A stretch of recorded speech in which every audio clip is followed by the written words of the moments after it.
Gauge வீல்ஸ்ல வந்து பாத்தீங்கன்னா நம்ம இவ்வளவு மாடல்ஸ் வச்சிருக்கோங்க. இது எல்லாமே வந்து பாத்தீங்கன்னா கஸ்டமரோட ஒப்பீனியனுக்கு தகுந்த மாதிரி ஒவ்வொருத்தரும் ஒவ்வொரு மாதிரி மாடல் வேணும்னு கேட்பாங்க. எனக்கு 16 இன்ச் வேணும், 14 இன்ச் வேணும், 12 இன்ச் வேணும் அப்படின்னு சொல்லி நிறைய கேட்பாங்க. ஸோ அவங்கவுங்களுக்கு தகுந்த மாதிரி அவங்கவுங்க வீடருக்கு தகுந்த மாதிரி எல்லா மாடல்ஸ் எல்லா சைஸ்லயுமே நம்மகிட்ட இருக்குங்க. இப்போ நம்மகிட்ட இப்போ நிறைய இடத்துல சொல்லுவாங்க கேஜியில் வாங்கினா கேஜியில் மட்டும்தான் வரும், மற்ற எதுவும் வராது அப்படின்ற மாதிரி சொல்லுவாங்க. ஆனால் நம்மகிட்ட அப்படி இல்லைங்க. பெட்ரோல் வண்டிக்கு போனோம்னா பெட்ரோல் ஷாஃப்ட்டும் நம்ம கேஜியில் கூட ஃப்ரீயாவே கொடுத்துருவாங்க. இந்த ஷாஃப்ட் ரெண்டும் வந்துடும். நீங்க வந்து தனியாக இதை வாங்கணும் இல்ல நீங்க இருக்கிறத யூஸ் பண்ணிக்கணும் அப்படின்றதோ கிடையாதுங்க.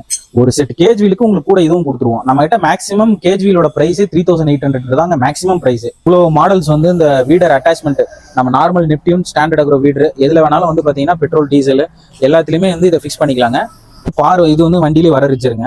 எனக்கு இதோட இன்னும் அகலமா பார் போடணும், எனக்கு ஆனால் மண்ணு கம்மியா எடுத்தாலும் அகலமா வரணும் அப்படின்னு நினைக்கிறவங்களுக்கு வைட் மேக்கிங் ரிச்சர். அப்புறம் வந்து அந்த ரவுண்ட் பந்து மேக்கர், ரவுண்டா எனக்கு வந்து கரை வரணும் அப்படின்றவங்களுக்கு ரவுண்ட் பந்து மேக்கருங்க. அப்புறம் வந்து ஸ்கொயர் பெட் மேக்கரு, எனக்கு வந்து ஸ்கொயர் பெட்டா வரணும் அப்படின்றவங்களுக்கு ஸ்கொயர் பெட் மேக்கருங்க. எனக்கு வந்து நல்லா ஆழமா ஓட்டிட்டேன், களவெட்டுற வண்டி வச்சு இல்ல பவர் டில்லர் வச்சு நல்லா ஆழமா ஓட்டிட்டேன், எனக்கு வந்து கரை நல்லா மடிஞ்சு ரெண்டு பக்கமும் வரணுங்கிறவங்களுக்கு வந்து பாத்தீங்கன்னா இந்த ஹோண்டா டைப் வச்சிருங்க. இது வந்து பொட்டேட்டோ டிக்கருங்க. பொட்டேட்டோ டிக்கர்ல இது ஒரு மாடல், கீழே குத்தாம மேல தூக்கிட்டு போற மாதிரி, கரையை ரெண்டா பொழந்து விட்டுட்டு போற மாதிரிங்க. இதுதான் எல்லாருக்குமே நமக்கு தெரிஞ்ச பொட்டேட்டோ டிக்கர். நம்ம எல்லாருமே இதை ஆன்லைன்ல பார்த்துருப்போம்.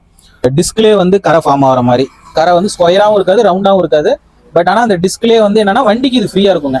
எஸ்டிபி பெட் செட் பண்ணோம் அப்படின்னா அதுக்கு தனியாக பெட் இருக்குங்க. நிறைய பேர் வந்து ஃப்ரண்ட்ல வந்து ஸ்டாண்ட் வேணா டயர் வேணும்னு கேட்பாங்க. ஸோ அவங்களுக்கோசரம் அந்த டயரும் ரெடிமேடா நம்மளே கொடுக்குறோங்க.